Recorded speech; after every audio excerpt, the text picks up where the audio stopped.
Welcome back, ladies and gentlemen. This is the Q&A show on Inside the Birds platform. Thank you to all the fans that's tuning into our show each and every week. Shout out to Jeff and Adam and everyone in the background that's making this show a success. Remember, you guys can be involved in the show. We want to see more questions come in.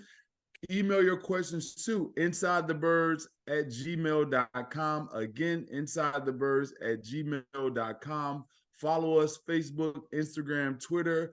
Remember, this is on YouTube's platform, also Amazon Music, Apple, all those things. You can get the podcast there. The Eagles are, my name is Jason Avant, and this is my main man, the best co-host in the world, Quintin Mikell. Say what up to the people. What's up, everybody? Glad to be back. It's a blessing. Man, what a great time to be alive, man. What a great time to be an Eagle and just a Philly fan, Philadelphia sports fan in general, man. So yeah. I'm happy to be here. Glad to see you again, man. I love the Michigan gear. You ready? You getting geared up? I'm getting ready for Jeff. Jeff coming up in a few weeks, with Penn State. We got to go down to State College and whoop some tail in a few weeks, So I won a bet last year, so we got to come up with a different bet. And maybe some green on the line. I made some green on the line. He's making the big bucks now. All right, the Eagles are 5-0. Right? Yeah. The city of Philadelphia is on fire. The Phillies are playing really well. Red October is going down. The fans are going crazy. We had home field advantage in Los Angeles SoFi Stadium. Q, you happen to be there. What happened in the stadium? Tell the people what was going on in the stadium. It was awesome, man. It was complete pandemonium. First of all, the stadium is absolutely beautiful. I mean, it really didn't. It was crazy. It didn't feel like being in a stadium. It felt like being in some kind of like weird concert hall or something, man. It was beautiful. The fans were electric. It was awesome, man. Shout out to Vince at Philly Sports Strips. He set up what he does is he arranges these away games for fans to go and they enjoy. They get free food, free drinks. They get to hang out with some of the ex-players. They get tickets to the games. They get the flight. It was a complete package. Everything was taken care of. And so it was a great experience for me because I got to get there. Me, John Dornbos, Hollis Thomas, we got to hang out with some of the fans, got the tailgate. We got the party with the fans. We got food. And we got to go into the game and experience the game from the fan point of view. It was an awesome experience. So if you're looking for a good way to travel with games, hit up Philly Sports Trips and tell them Q sent you. But anyway, so long story short, Eagle fans absolutely took over the stadium. I mean, it felt like a home game. And I know I've said that multiple times before, but this was like on a whole different level. I mean, it was like every third down, it was louder. Like it was loud. It was louder. It almost felt louder than it would be at a home game. That's how crazy it felt in there. Yeah. And, anytime the Eagles had any type of big play, it was just going nuts. I was laughing because I was walking up to our seats, and this was before the game even started, and a couple of the Rams fans are walking by, and of course you hear the EAGL, and it had been said so many times that some of the Rams fans were just like, "God, shut up! You guys can't spell." It's hilarious, man. But no, it was electric. It was a great experience. Beautiful stadium. It was so much fun, man. It was awesome. It was an awesome experience, and I'd never seen a game in LA, and it was just great, man. All around great. Oh, that's awesome. I've never seen a game in LA. One time, one of these times, in the next 8 years, the next time they'll probably next 4 years they'll be out there. One of these times, and I'll go out there. So Jalen Carter was able to get a few sacks because they had to go silent count in their own stadium. That's bananas.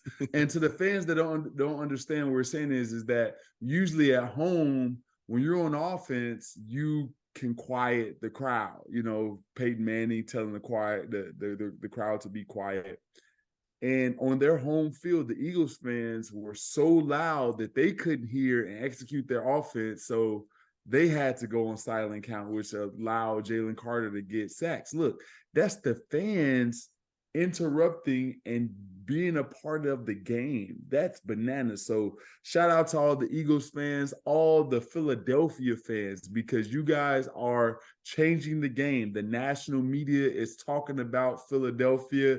You guys are putting the city on the map even further, from the brotherly shove to the fans going bananas to just doing a great job. So shout out to all the Philadelphia fans worldwide. All right, Q, let's get right into this game. There was a lot of things that transpired. The Eagles dominated the time of possession in this game. Were you surprised on how well the Eagles were able to sustain drives? They had drives of 10, 12, 15. They had a 17-play drive at one point that led to a field goal. Like, had so many long drives in this game, especially when it's Sean McVay, and he usually sustains drives. So are you surprised how the Eagles were able to sustain drives? I wouldn't say I was surprised. I guess I was surprised by how many long drives they had. They're always good for, one or two a game, but when you figure you got Aaron Donald on the other side of the ball, he's going to start creating pressure some kind of way. They're going to figure out a way to get him free, maybe get him in a mismatch some kind of way. But man, this Eagles team, this Eagles offense came with a game plan and they executed it to a T. And, it really was the difference in the game, because this is the first time I feel like I've seen this Ram team, especially this Rams defensive front, get worn down. And by that third, fourth quarter, it was like a whole completely different defense. They were totally worn down. Yeah, it was a sight to see. So for me, I was surprised on how many long drives it was and how much time of possession, because the Eagles last year was an explosive offense. So that doesn't always equate to holding the ball for long periods of time. But it's just a shout out to our defense making the adjustment and being able to get the offense the ball. Like we had 18 third down attempts. That's a lot. I don't like a lot of third down attempts. Now, we were 13 for 18, which is amazing in and of itself, going 13 for 18 on third down. Yeah. Usually when you're rolling, you don't get to that many third downs because your first and second down play calls are doing like, outstanding. Yeah. Mm-hmm. But the Eagles were forced into third downs and they were converting at a high level. Even on the ones that they missed, the ball could have just been overthrown, one to Quez, one to AJ Brown, like little small detail-oriented things where they literally could have been 16 for 18, and the Rams only really stopped them, like hard stopped them themselves one time. The others were the Eagles making mistakes. You know what I mean? Yeah. So to do it was outstanding. Jalen Hurts brought out a part of his game that we hadn't seen all year. What do you think contributed to him running the ball? He had 15 carries, had 72 yards. He sustained drives with his legs and moving around, and he was more determined runner. We saw him, run around a little bit and then slide away from contact. What do you think changed in this game? Why was it this game and not previous games? I don't know. I think he was in previous games. I think earlier in the year, I think he was kind of maybe feeling like, hey, I gotta make sure I earn my contract, make sure I put the team on my back. And I think in this Rams game, I think especially when the plays were breaking down and guys were and the Rams were dropping back in the coverage, I think he was taking what the defense gave him instead of trying to force a play. So I think that was really the huge difference. I think that he in previous games, he would try to force a play or he would try to force a throw. And then in this game, it just seemed like he just said, okay, well, if you guys are going to give me all this space, I'm going to go ahead and take it. And that was really the difference. And I'll tell you when the entire game changed for the Eagles, it was in the second quarter on the second drive. Now, this drive ended up in the field goal because, and we'll talk about it, but the swing pass to Quez. But I think it was 3rd and 9, and Coach Johnson called. I don't know if Coach Johnson called it or they checked to it, but they checked to that quarterback draw. The Rams defense was in 2-3 techniques, which basically puts a big hole in the middle of the field. Mm-hmm. And usually teams do that in 3rd and long because they can get one-on-one pass rushing situations. So on that play, as soon as Johnson Hurts snapped it and ran ran for the draw, that changed the whole complexion of the game, because now that threat of him running was back on the table. Before, when he was trying to get away from running the ball and trying to force it down the field, there wasn't that threat. So I think that first draw really put in the back of the Rams' mind, like, okay, now, hey, everything's on the table now. So now we can't just go straight pass rush. Now we got to respect this run, and that changed the whole complexion of the game. That's a great point. And I think this was, and let's get into some things. You know, Jalen Hurts signs a humongous contract, and it's incumbent upon Jalen and the organization to protect their investment. So I'm pretty sure there were talks into the season that you have to take less hits. I've seen it being in the building for multiple quarterbacks that are mobile. From Cam Newton, Michael Vick, Donovan McNabb, Alex Smith, all of these guys were mobile. Vince Young, all of these guys were mobile. So when you have a mobile quarterback, you have to talk them down a lot of times out of running and to rely upon their ability to process and get the ball out of hands, remembering check downs, learning how to slide, all those things. So I'm pretty sure that they looked at his body of work and said, you're taking this amount of hits. I want you to, like dial it back a little bit. So I'm pretty sure that was in his psychology. And also his agents, his parents, people around him, man, you don't need to take those hits anymore. You worth $200 million. We need you around. Right. So I think that's number one. But I think that he started to realize that, okay, I'm dropping back.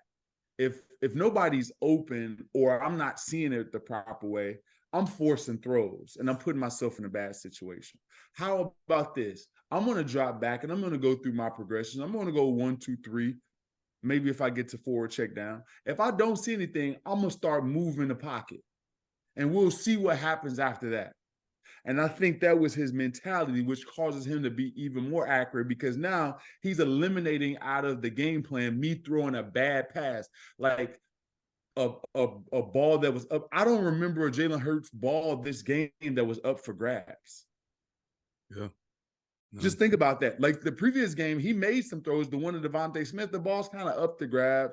One A.J. Brown kind of up for grabs. No, not this game. He didn't really put too many balls up for grabs. He really had a plan. Even on the one that was intercepted, great play by Witherspoon and understanding what was happening to him. That was an outstanding play by him, just that. Yeah. But it was a great thought by Jalen Hurts, because that's the only place you can put it when the guy's on top. Usually a DB is not that smart, Q. But cold-blooded. What I'm saying is all of these options were open up and available to him now, because he's going through his progression. He said, and instead of forcing something, let me just move around, and maybe some guy can scramble open, or I may break you down. And yes, it started with the design quarterback run.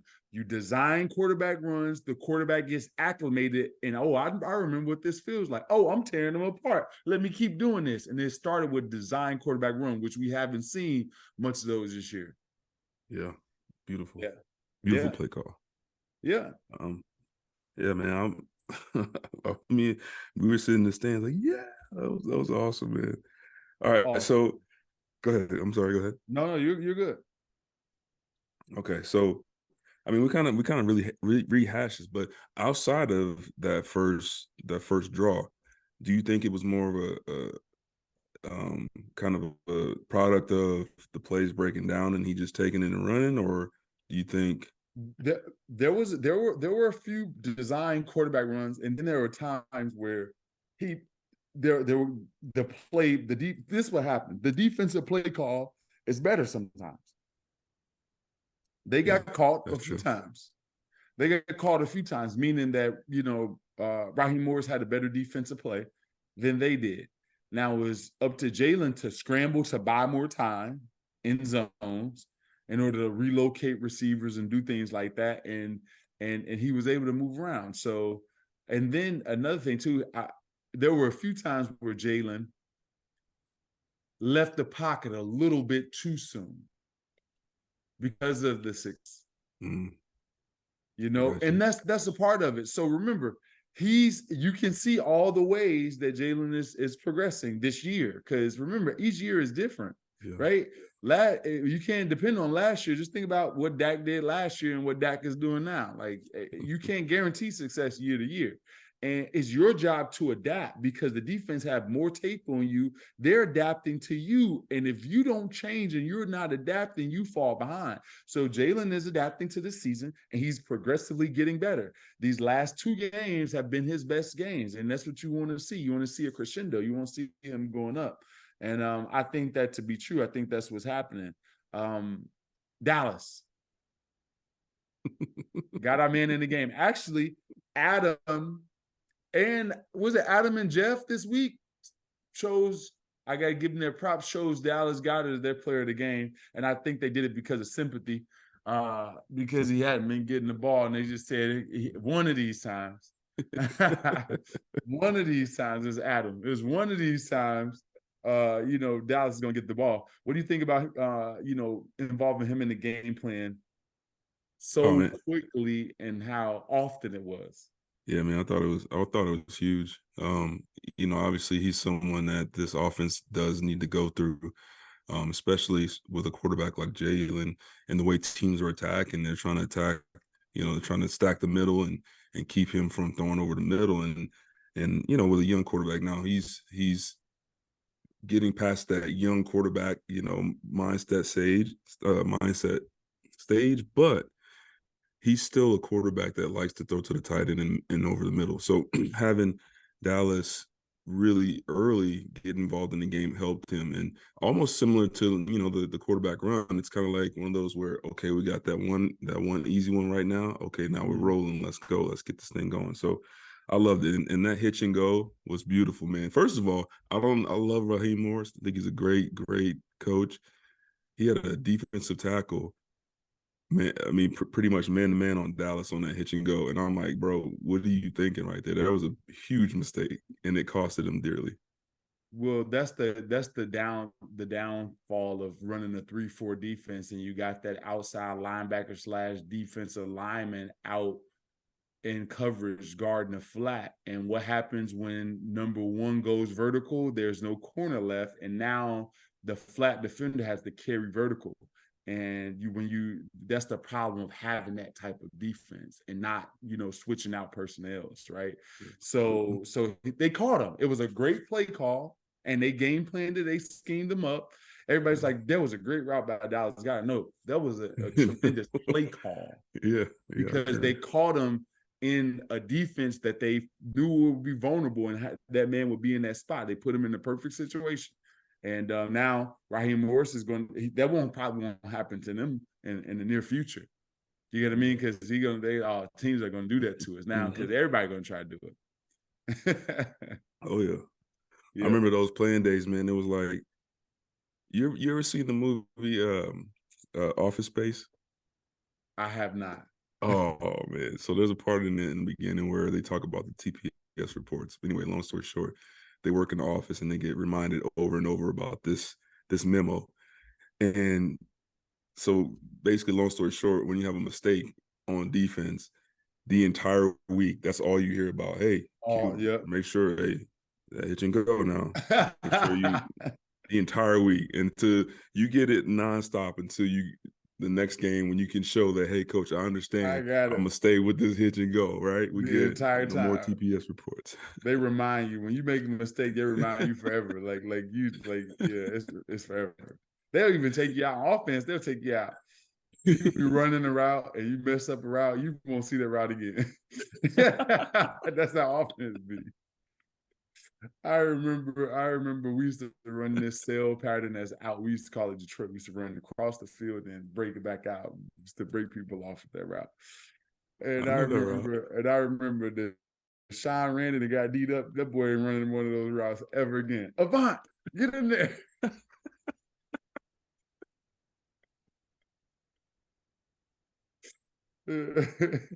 That's just how Never it be. Never again. All right. The O line has a formula. Wait. Hold on. But, Let me ask one more okay. offensive question before we get into that, because I saw a couple times, and I want to know your thoughts on this. I saw a couple times Smitty was wide open. What's going on there? And I don't want to cause controversy or anything, but from your point of view, is it Jalen not looking at him? Is he not part of the reads?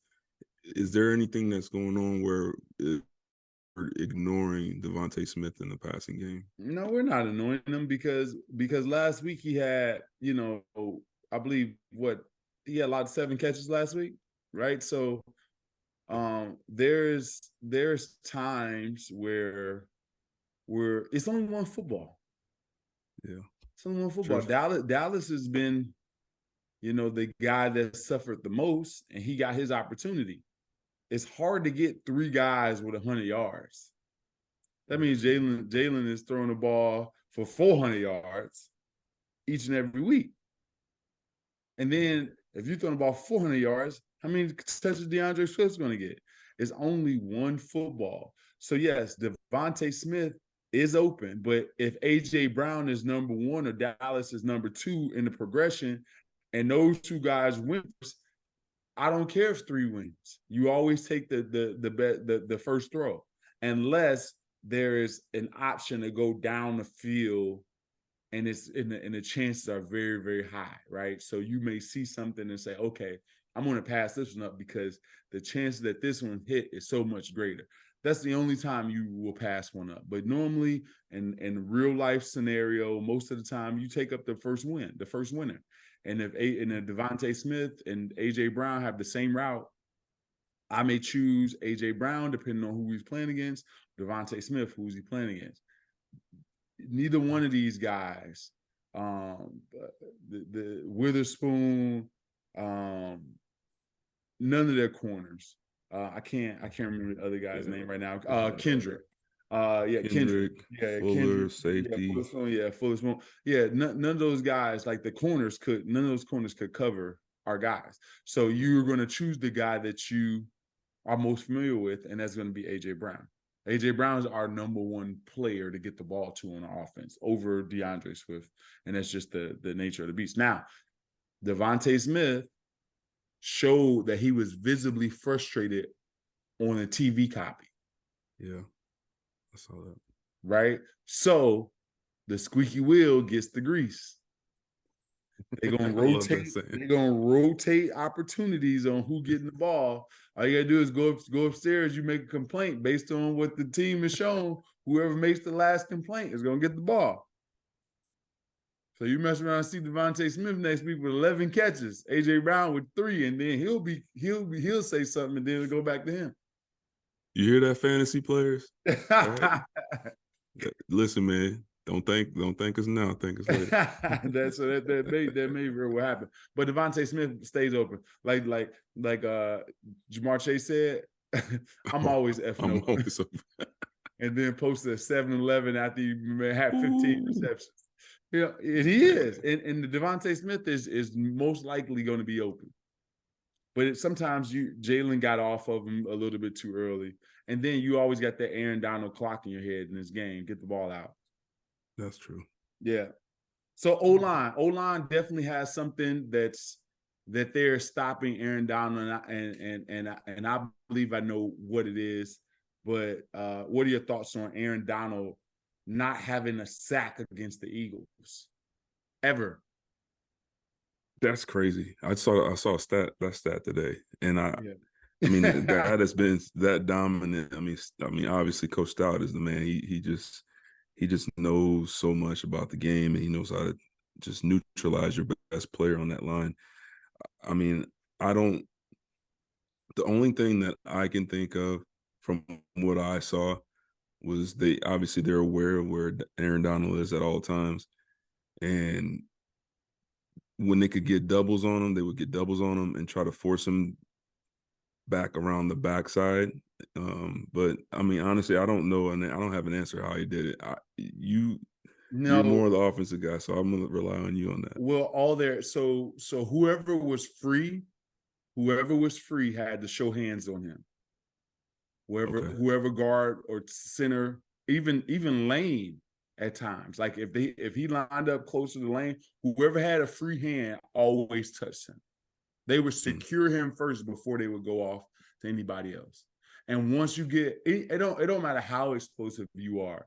If you're constantly getting four hands on you to stop your momentum and then have guys sit down and make it easier for you, that's what they do. They just show hands and they understand where he is. That's the thing.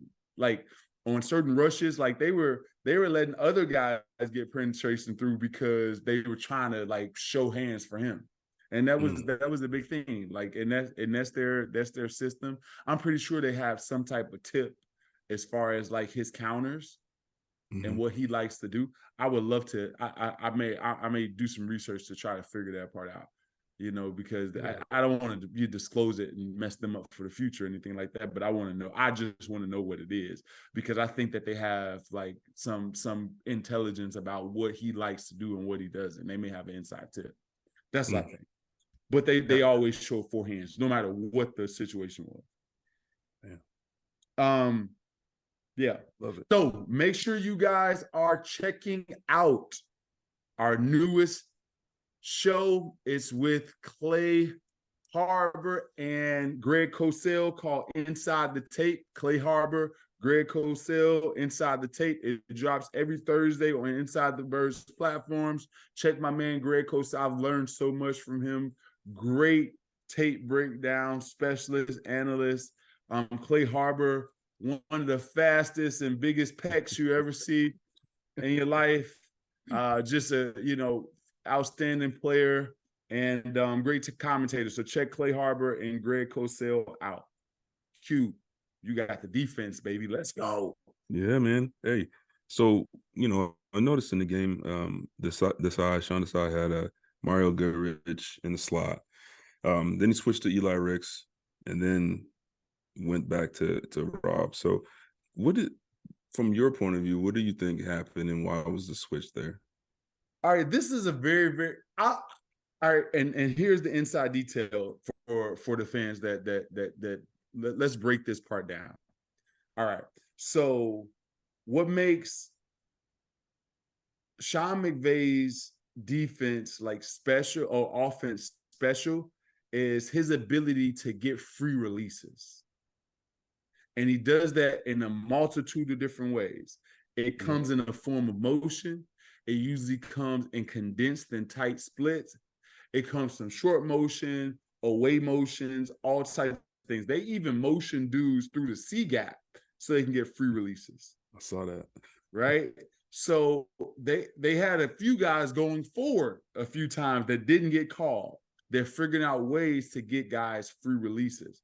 So what that does, right, because they get condensed splits, the secondary doesn't like to come close to the line of scrimmage because you have to like sift through that and understand who you have. So it causes you to play soft. And once you play soft, you got these fast receivers that are cutting in front of you and you're on your heels the entire game. That's the game plan. It's to confuse you and to make you soft so you don't challenge their passing game. And that's what happened pretty much the entire first half. Right? Yep. You had Cooper Kupp coming in motion. You had him, wide release, guy outside leverage him breaking in. And we have young players, they don't want to get beat. They're like, I don't know what's going on, so I'm going to be timid. And that's what was happening the entire game. Yep. I agree. And even veteran players, you cause them to question their leverage and what you want to do because there's so much nuance. Like James Bradbury, Tutu Atwell comes in motion fast, and then they snap the ball. Now he runs a little quick out on the goal line. Most teams, it happens so quick with the motions, and there's a guy behind him. He's seeing them. It's so much stuff going on. And then you have a deadly accurate quarterback in Matthew Stafford. He was putting the ball on the money for a lot of those throws. He missed some, but most of them were on the money, like great throws. And like that throw to, Tutu Atwell. So that's what was happening in the first half, and then they made the adjustment. But Bradley Roby is going to be our nickel at some point because the younger guys haven't seen enough football to understand. There was one play. I want you guys to go back and check it out. I should have had it queued up, and we're going to get to that over the next few weeks of queuing up a few plays, and so you guys can see him. But I want you guys to go back and watch the tape. It was in the fourth quarter, 10 minutes and 13 seconds left in the fourth quarter. There was a 3rd and I believe 9 or so, 3rd and 9. And Bradbury came in, Cooper Kupp came in motion. Bradbury had a man-to-man. He came down to stack right behind the slot receiver. And because they were two veterans and understood, Bradley Roby hadn't played, for the Eagles yet. The first thing he does is he looks outside, looks at the motion, looks at where the receiver was, and does this. I'm playing a low man. Yep, this is what this means. It was a 3rd and 5. I'm playing a low man. So he plays the guy that's underneath. He disrupts the route because he was able to get closer to the receiver, and those two played it perfectly. You can't do that with younger guys. And he didn't know this. This is universal. I'm playing low. Yeah. Yeah. And I love to see it. I'm like, okay, we're going to be all right. Bradbury is going to get better. Slade's going to get better. Remember, it's hard to cover guys when the coach is dead set on getting everybody a free release. It's tough. You got to be able to get your hands on people. Absolutely. So, yeah. I mean, so I'll tell you, I'll add a little bit to that. First of all, you were absolutely right. And when you said what you said about Cooper Kupp in the past, that dude is absolutely amazing. And watching him live I was like, this dude is legit one of the best receivers in the game. And he's way faster than I thought he was. Seeing him run in person, he's way faster than I thought he was. And he can play inside, outside. And I agree with you 100% with that veteran presence inside. If you look at the second half, the big difference, and we'll get to this next one, but to me, the biggest difference was on every release, Roby was getting hands-on. Even when they were in zone, he was getting hands-on whoever was in his area. It didn't matter if it was Kupp, it didn't matter if it was Puka, whoever was inside, he was going to get hands on them and disrupt their route just enough to give the defensive line time. So, again, veteran presence was huge in that second half. Yeah, they're definitely going to be okay. If once he learns the defense, like when he was in, a lot of times it was man. So once he learns the defense, they'll be just fine. Absolutely. Yeah. Yeah, so we kind of hinted on that. Is there anything else that you noticed that the Eagles did differently in the second half? No, they got hands on the receivers. They eliminated the threat of the run. Yeah. Right. So that's the thing that the Eagles did. Like, they eliminate the threat of the run. They realized that they can drop a little bit deeper in coverage because they were playing with the lead. And also they stopped them from wanting to run the football. Right. So now it's pass rush time. Jalen Carter had a few good releases at the line of scrimmage, disrupted a few plays, that type of thing. And that was the biggest difference. Matthew Stafford missed a few plays in the second half, but again, the receivers' timing was different. Everybody gives them free releases. So throwing against air is the same thing that they're playing in the game with, because guys are not touching them. So they're one of the teams that actually get the most timing down, because routes on air is just like it is in the game.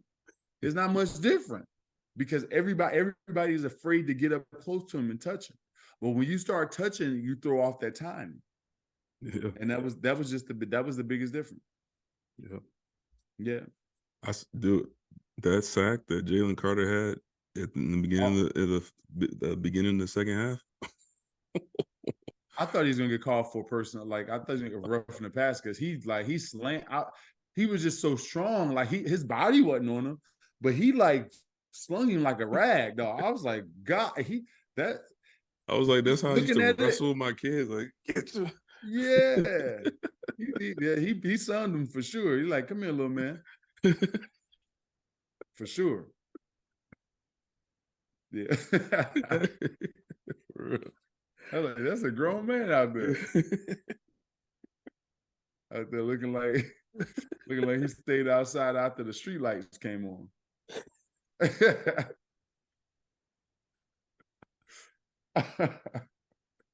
Yeah, and the center got hurt on that play too. The one that he beat real fast. Oh, did he? Yeah, the center got hurt. That. Yeah. Oh, Yeah, that adds insult to injury. I didn't know that. Yeah, that was the time Martin and Tommy Hearns don't want to fight no more. He gave that. That was it. I can picture that right now. Q, let's get to this topic. Because I wanted to ask you this question because you like this dude. You love you some Puka. All right. You liked him. What did you see from him in that game? I was very, very surprised on a few plays. I mean, I was caught up in the Puka craze. All right, you know, he's got a cool name. He's a good player. He's a BYU guy. I remember watching him play against my Boise State Broncos. He's a good player. He's a tough kid. He's bigger than I thought he was. I didn't think he'd be that big, but he kind of got shut down in the game though. I think he had maybe one catch. No. He had catches. He had 7. No, I didn't remember him having. He had 7 for 71, I believe, something like that. He had catches because he scored a touchdown. Oh, that's right. Yeah. See, there you go. I didn't really think much of him in the game. Listen, I was watching live, so he has 7 for 71. Okay, let's not. He wasn't a world beater, all right, but he's a good player. I don't know. I didn't really think he had much of an effect. I thought he would have more of an effect on the game personally. So here's my thing. There's guys, and I want the everyone that's watching this show to understand the difference, so you guys can understand the difference between platinum, gold, silver. You know, you got to understand the difference when you're talking about receivers. There's guys that can thrive in any system. There's guys that move the needle, guys that get open on their own. And then there's guys that get open with system and with help, right? Puka has been a recipient of a great offensive coordinator and a dude that's designed to get free releases. There was 2 plays this entire time, and both of them happened this Sunday. I've watched all of his tape, all of his catches, because I want to see what the deal was. There's 2 plays that he's made one-on-one by himself, and both of them happened this game. One was on a 3rd down, great pass with a slant on Slay. Yeah, that was right. A good catch. And the other one was the touchdown where Bradley didn't get, not Bradley, but Bradbury didn't get his hands on it. That's right. I forgot about that. And it was a great ball on the right side. It was a great, fantastic ball. Those are the only 2 plays I've seen him just line up and beat somebody, ever. I'm not taking away from him because he's made the best of his opportunities. What I'm saying is that he's winning in you guys' fantasy league, and he may continue to do, but I bet not ever see anybody saying that he's Justin Jefferson or Devontae Adams or Cooper Kupp, because Cooper Kupp can flat out ball, and he can do it when you line up right in front of him every single time, not once or twice, not twice out of 40 times, every single time. So that's just that right there is platinum. Devontae Adams, Devontae Smith, AJ Brown, that's platinum. It's different. That guy can have more catches, but doesn't mean that they're the same players. You can look at the stat sheet and see 2 catches for 40 yards, and you may see one dude go 20 yards both times and catch a 3rd down like me. Boom, they big, but then you may throw a ball right at the line of scrimmage and see Deshaun or somebody else, Quez, and shake 15 people, Bijan Robinson, shake 15 people and get 40 yards. That's a totally different thing. 2 different players. Fair enough. All right, that's it. I'll get off that train. was flabbergasted by that question. I don't remember saying I was like, "Hey, Puka is a superstar." I don't know. You said a little something about him, a little Did something. I? Did I? I didn't say you said he was a You superstar. right though. Everything you said, I got nothing. I got nothing on it. Hey, our man's back. Son Reddick. You said it. You called it. The Got the thumb. cast off, baby. They come in Cast off. bunches. Woo, woo, woo. 2 sacks. One of them was just beautiful, and we'll talk about that in a second. Jalen Carter coming off, getting a sack. What do you think about this defensive line, especially Hassan Reddick's play in this game? Well, if Hassan continues to get pressure, they're unstoppable, especially with Fletcher Cox coming back, right? A guy that's played 50% of the snaps more than anybody on the defensive line was out. Tui Pelotu was out. Jalen Carter comes in and gets his 2 sacks, basically shuts down the run game, him and Jordan Davis. You get a healthy D-line and how much they can rotate and get after. And he has Sean Desai's calling blitzes and putting his guys in situations to win. He went 0 at a time that I was like, you seen it? You seen it? Oh, yeah. Yeah, it was 0 whole, but it's still a 0. You know, and yeah, it counts. So I haven't seen that. When was the last time you see somebody play 0 in the field in a situation that wasn't like critical must have? Not on our defense. No. I don't know when the last time, but yeah, the defensive line is starting to turn the corner. Hassan Reddick, no brace on his hand, no cast on his hand, 2 sacks, closed out the game, baby. The pride of Camden. Man, listen. He saw that right tackle go out of the game and was like, boy. It's a wrap. So that last sack that he had was a thing of beauty because I was in the stands and I'm watching, right? So you know how y'all receivers, y'all punk receivers, y'all want to chip. Y'all want to chip the defensive ends and get into your route and flex over them. I don't care who it was. So Reddick lines up, right? So he gets in the stance, right? And he notices, okay, they put this guy, and he wasn't like tight like a normal chip formation. He was like just wide enough to where maybe he's still going out on the route. So he was trying to trick my man Hassan, right? So what Hassan do? He's like, all right, I'm gonna widen out. And I've never in my life seen this. Hassan Reddick widen outside of the number 2 or 3 receiver because he knew he was going to chip him, and he beat him. Now we're talking, he is now aligned maybe 4 or 5 yards outside the tackle. Now there's 2 guys inside that are responsible for blocking him on that play, and he speed rush. They send the chipper at him and the tackle. He beats them both. They get a little bit on him. He falls down, puts one hand on the ground. That thumb that was hurt, so it's good now. Puts one hand down, stays up, gets back up, speed rush, and destroys Stafford. That is if you guys, when you get young pass rushers, if you guys want to see a phenomenal play against a chip, you got to go back and watch that play. It was just absolutely phenomenal. The guy is just amazing. He's so athletic. He's so fast. He knows how to work his body. He knows how to torque his body. He knows how to lean. He's got it all, man. He's just a phenomenal player, man. And when I saw that play, I was just like, oh, my God. That was a thing of beauty, man. It was a thing of beauty. I want to give Hassan Reddick his credit. I give you that. Give you a little bit. Give you his credit. And it was a great play. However, it was an awful job by the running back. Terrible job by the running back. Anybody in that position, I don't care if that dude lines up on the sideline, you chip his outside shoulder. What the hell are you doing, son? You got the you got the right tackle right there. You're supposed to push him into the tackle. You chip through the outside shoulder. That's everywhere, everywhere, every play, university, every play. You do that. So I'm glad it was on our team. And so Hassan closed out the game. But me looking at it was like, boy, you terrible. Trash. All right, Q. I know you want to talk about this.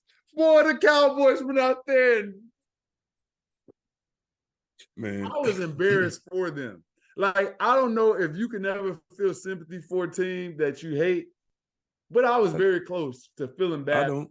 because they didn't belong in the same stadium, let alone the same city, let alone flying to California to play that football game. That was an embarrassment of all embarrassments. Dak Prescott looked like you stole money, son. It looked like you've been in there caught in the cookie jar robbing a bank because you definitely didn't deserve that money right there playing like that. Come on, man. On national TV, national TV, Sunday night game. Sunday night game. You kidding me? And that's what y'all do all this talking the whole off season.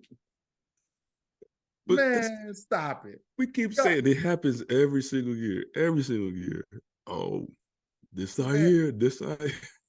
Listen, that right there, that I'm mad because you want to see good football games. I wanted to see a competitive game. And you can't tell me that Trayvon Diggs is that meaningful to you, that you have no heart after he goes away? Zero? No bow up, no nuts, no nothing? No standard. Nothing. They got nothing, man. Like, yeah. Y'all, you remember Debo went to go take Buddy's chain? That's what that was. What you got on my 40, homie? That's what that was. What you got on my 40, homie? None. None. I know you got something. Yeah, this is do. Oh man, shut up, punk! I'll beat you up like I beat your daddy up. That was. I gotta. I can't even say Q what I want to say. That's how bad it was. Yeah. Hey, don't hold on. I gotta add a little bit to that, right? So that was a beautiful thing, but nothing was better. I'm going on the other side. I'm going into the AFC because I can't stand it. I would say if you rank the most annoying fans, who would you say your top 3 most annoying fans are? Patriots, AFC? Just in general. Cowboys, Patriots, and annoying. Cowboys and Patriots for sure. I don't know who the third would be. Okay. I'm glad you said that because that's my number 2. Cowboys and number 2. And it took a long time. It took a very long time. It took about 20-some years. But finally, the New England Patriots have gone back to the Boston Patriots. They've gone back in time to the time when they were trash. 34-0 to the Saints. I love it. I'm so sick of hearing about all the rings and all of this and the cheating and the Deflategate and all the other stuff that they did to win games. It finally has happened, man. Eagle Nation, it finally has happened. They turned back into the Boston Patriots. All right, they got a quarterback with a noodle arm who thinks he's the man. They got an old school coach that hasn't adjusted to nothing. They can't draft for nothing.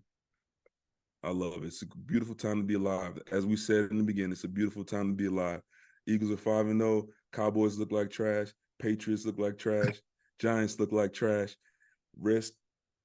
Commanders look like trash. It's great, man. It's a great time. Hey, Q. Why somebody said Bill Belichick is sliding into Brady's DMs right now?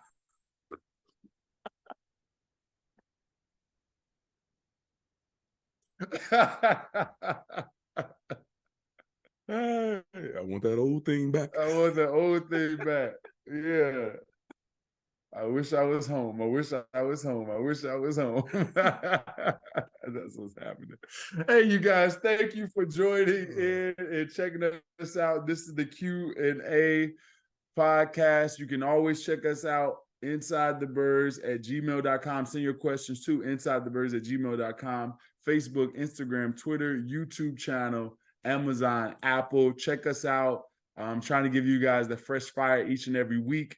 Also, email your questions in, like I said, insidethebirds@gmail.com. Thank you to Adam, Jeff, everyone that's responsible. Q, you got the last word. I got nothing else to say, man. This was beautiful. Beautiful show, man. We had a good time. We talked about a lot of beautiful things. And let's go, man. We'll see you guys next week. See you guys.